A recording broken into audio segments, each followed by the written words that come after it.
के मंत्री ओपी राजभर के खिलाफ कहीं आगजनी हो रही है तो कहीं नारेबाजी। एबीवीपी के कार्यकर्ता राजभर के गुंडा वाले बयान पर उनके इस्तीफे पर अड़े हैं। लेकिन मुश्किल में फंसे ओपी राजभर के लिए अब उनके दोनों बेटों ने सियासी बैटिंग शुरू कर दी है, जिसपे उन्होंने आते ही पीडीए वाला सियासी सिक्सर मारा है। ऐसा लग रहा है कि जैसे ओपी राजभर और एबीवीपी के बीच छिड़े संग्राम का पहला चरण खत्म हो गया है और अब दूसरा चरण अखिलेश यादव के पीडीए और एनडीए के पीडीए को लेकर शुरू हुआ है, क्योंकि राजभर के दोनों बेटों ने एबीवीपी के प्रदर्शन के बीच पीडीए का जिक्र कर एक नई बहस छेड़ दी है।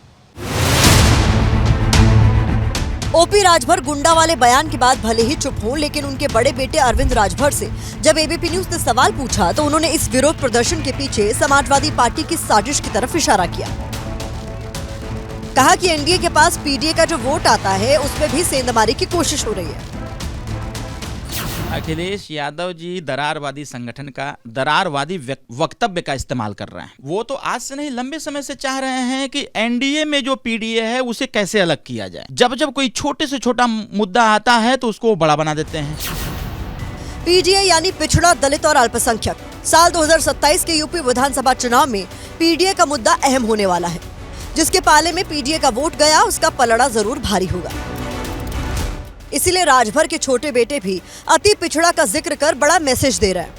आप एक वर्ग के नेताओं को गाली नहीं दे रहे, आप संपूर्ण अति पिछड़े वर्ग के नेताओं को गाली दे रहे हैं, संपूर्ण अति पिछड़े वर्ग समाज को गाली दे रहे हैं।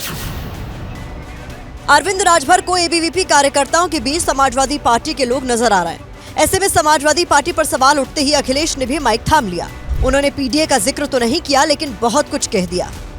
पूरे देश में नहीं, अंतर्राष्ट्रीय स्तर पे आंदोलन होना चाहिए। भारतीय जनता पार्टी दुनिया की सबसे बड़ी पार्टी है।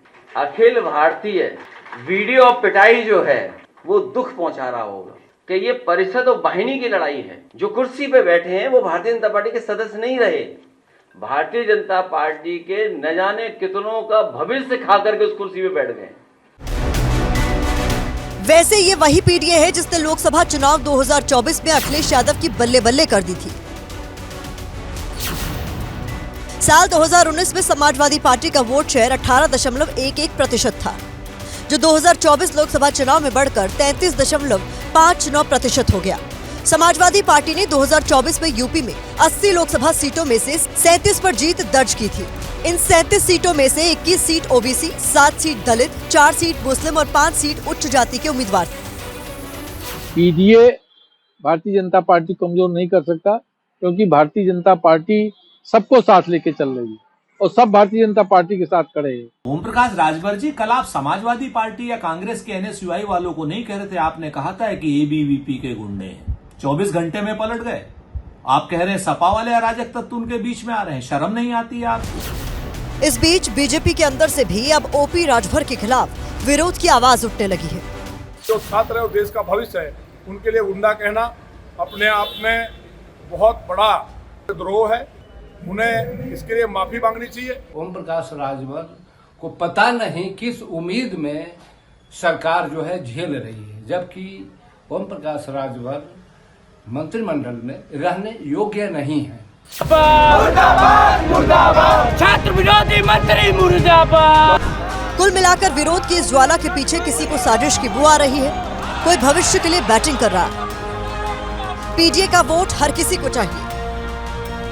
कोई अपने वोट को बचा रहा है, कोई दूसरे के वोट को लुभा रहा है।